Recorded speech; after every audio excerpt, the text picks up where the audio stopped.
Hello everyone and welcome to this week's Round 8 weekly review. Sorry it's coming a bit late, I kind of lost my voice. Well, not lost it completely, but my voice was a bit husky and croaky and just didn't feel like recording with that type of voice. But anyway, this week was a good week. We scored 2,274 and yeah, went up 10 in the ranks and yeah, let's jump into it. Should be good, everything looks good. Jumping into defense. Sorry, this is like the fourth time I'm recording this because just interruptions and bad audio. So I might sound a bit frustrated. Still at 92, should be scoring a bit more, but happy with what he's producing. Lloyd, I'm going to speed through this as well. Lloyd been slowly producing higher and higher scores. We like to see that. Obviously, Dawson made his scoring go down, but we'll be happy. I'm happy with the 107. Maybe not so happy with the price tag, but obviously, I'm fine. Leb with a 125 did very well. 103 average, happy with that. Ridley, I wouldn't bring in until you see something more. He's lost about 3/3 or 3/4 of his rebounds, and he's just not. He was cramping up, according to people in Discord. Also, very reliable source in JD, who was at the game. But yeah, I'd wait on Ridley until you see he can produce more 110s. And, you just see more out of him. Bose, happy with 93. Obviously, that 73 has affected his average, and it's at a 103. And that was a pelting, I'm pretty sure, in the first half. So we take Bose. Short, could have been a better starting pick, like a Doherty, but can't complain with 61 and 74, not the greatest, but in my rank, there's lots of tiny things we could have improved on. One, I'll get into the midfield. Two picks that are probably hurting right now, especially number one has both of these, is Doherty, who's producing a 104 average and is just, I don't know, it's been a good pick. Probably not that much better than Short, but yeah, he's been decent. And one that's hurting us probably the most, nearly out of any player, probably, or at least for me, is Callum Mills. A 113 average, and I avoided him because of the bad buy. I was all over him during I was not all over him. I won't go that far, but I was really liking him during the preseason, and I was like, the thing that kills him is the buy. So I avoided. Tragic, but it happens. I think he's number one defender right now. Is he? Hold on. Yep, number one defender. So that hurts, but we move on. If I really need Mills, I might sideways Short or Ridley, depending. I think Bose is fine. I was a bit skeptical, but if he can just keep pumping at 90s, is a good D6. Ridley, if he can't get back to what he was. And Short, if Hooley keeps affecting him, might have to go. McRae and Bontempelli did great in a win over Carlton. Yeah, I brought in Bontempelli over Walsh. Nelly didn't, and I was skeptical last week because of the 23-point difference, but Bontempelli shows why he's the better pick. I chose talent over fixture, even though I think Bont had a little bit of an easier fixture. The only problem is Bont had, in his next role, Bont had Port and Melbourne. So I was more towards Walsh, but, I chose talent, so it's worked out in 40 points in my favour. Oliver, great pick with a 125. Captaincy option, vice-captaincy option. You do have Gorn there, but I'm not so confident on him with Luke Jackson in the ruck. Zeret, beautiful VC. It was a bit of a pod one, and I'll take a 130 every day of the week. Second highest scorer behind Bont in my team, and you love it. Brayshaw. Andy B. This pick has hurt badly. I've lost about 20 points a week over picking him over Walsh. And funny enough, This is why I go talent over fixture, because Brayshaw had the beautiful fixture. Look at it. Look at what he had.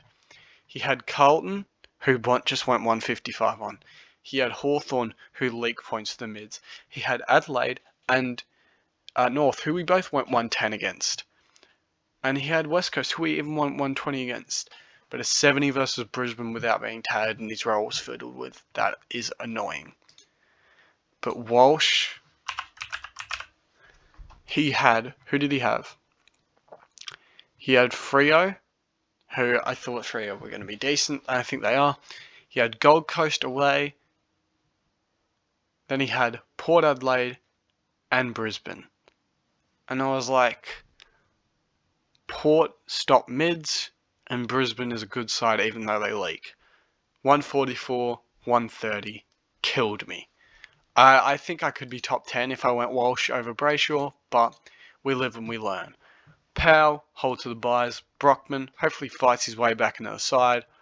RCD is a good pickup this week with lots of Richmond mids going down. Jordan, you hold to the buys. Nothing really to say. These guys are just consistent rookies. McNeil reboosting his cash gen. I think he played... I was in the car because I went to the Hawthorn game.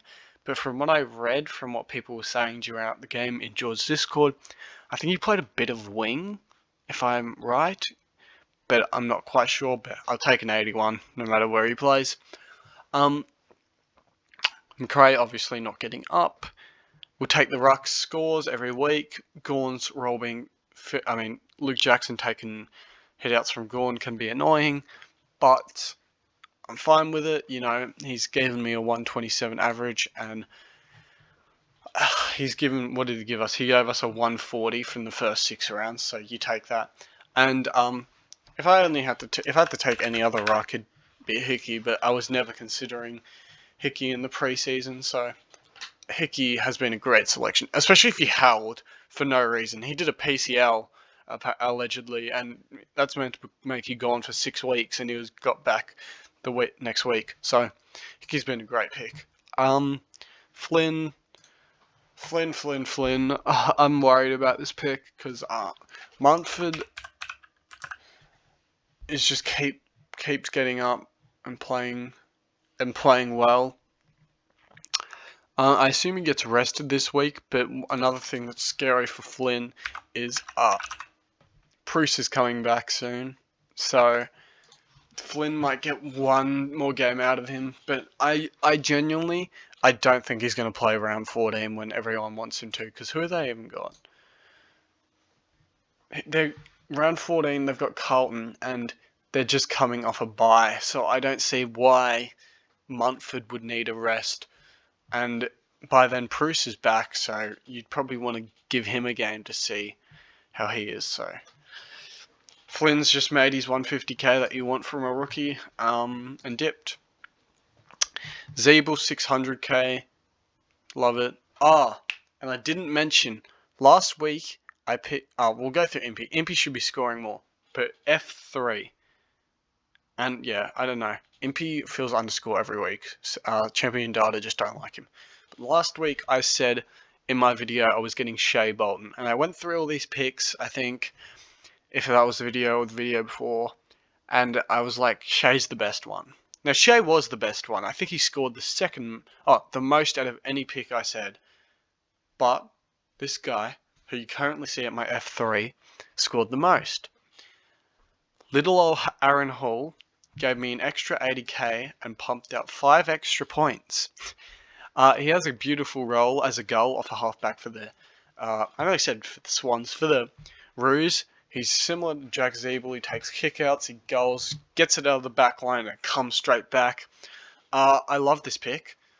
I think about 10 days ago now, I was so baffled by it. I just didn't understand it. But once, I got talked about it, I looked into it myself, the injury history.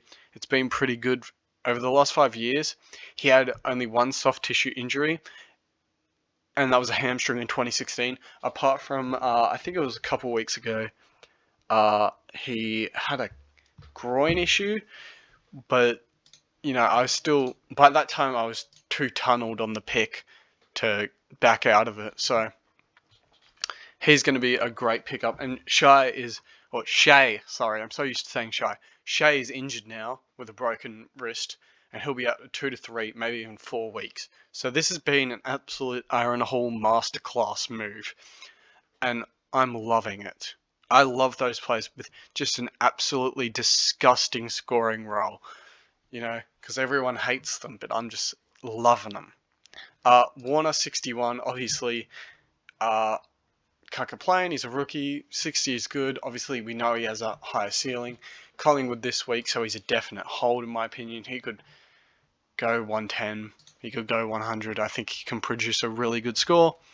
Dev Robbo, concerning because Berry might be back soon, but I think he's a hold. I'll have to figure out. I'll go through the trades I was going to do, but now with Flynn maybe getting a game this week, I might not, because I was going to do Dev Robbo to certain someone. Bergman, beautiful rookie, love him, love the hold. Definitely better than Mr. Harrison 5 Jones, who has been actually pretty decent recently. But yeah, I'm much happier with Bergman to Harry Jones. I think the buy is a little bit iffy because he's a forward, but I'm not going to complain too much about a buy. It's still another month away, ain't it? Waterman, he's killing us. Hopefully with Jake Stringer going down, he can come back into the side, and Comben is obviously out there for a loophole. Now, originally, if this can reset my emergency, does it not want to? Okay, that's fine. Okay, I'll reload the page, hopefully. Originally, my trade plans were to trade Flynn. This is right after the round ended, so I didn't really think about Flynn coming back in.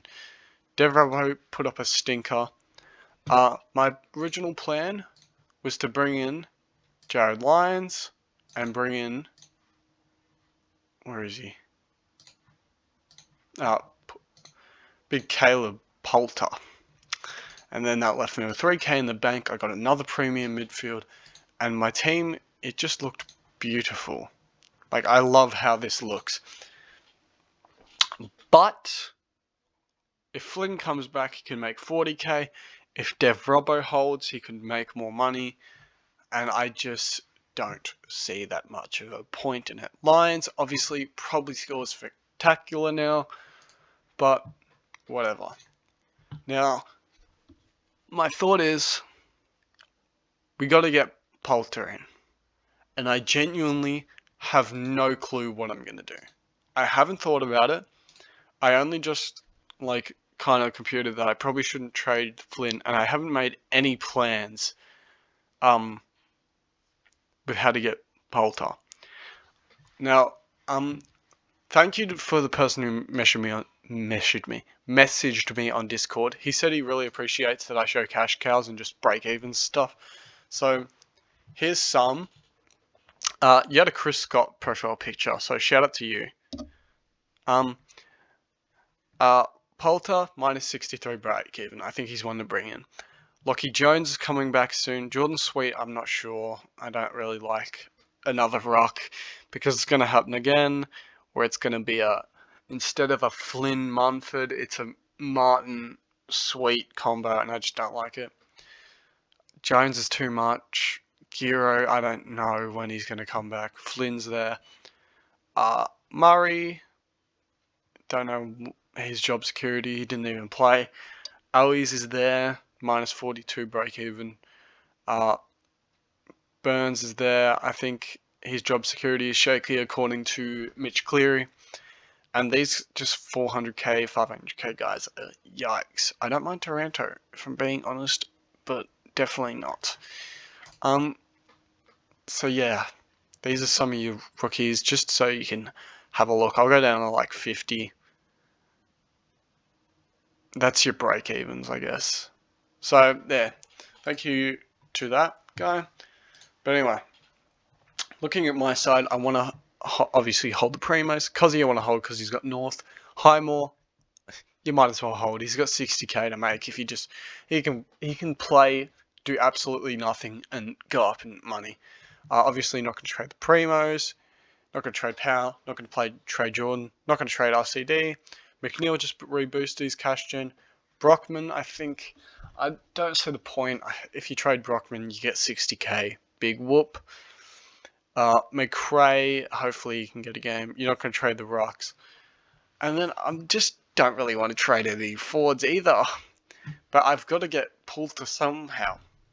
But I think for now, so you guys know, if Flynn doesn't play, if Robbo doesn't play, if one of them doesn't play, or something happens, just so you know, my plans, in case they don't change, this is what I'm doing. Lions, and right now, right now, in my midfield, I'm pretty sure I can get nearly anyone, right? I just can't get, I can get anyone, because I can't get Dunkley. It's a battle between Lions and Guthrie. Guthrie has the better buy, and he helps my structure a lot. But I think the effect of Dangerfield is much, will affect Guthrie's scoring more than the effect of Neil coming back affects Lions. Fife, he's always tempting, but he's got round 14 by, so I think I'll hold off. And anyone under here, Steele is one I'll think of later.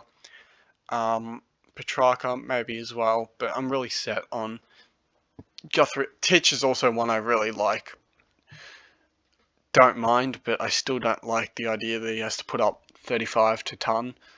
So yeah, Alice not bad. Just Gold Coast Primo, no thank you. Unless Bose has been okay, I guess. But anyway, nothing compared to these guys.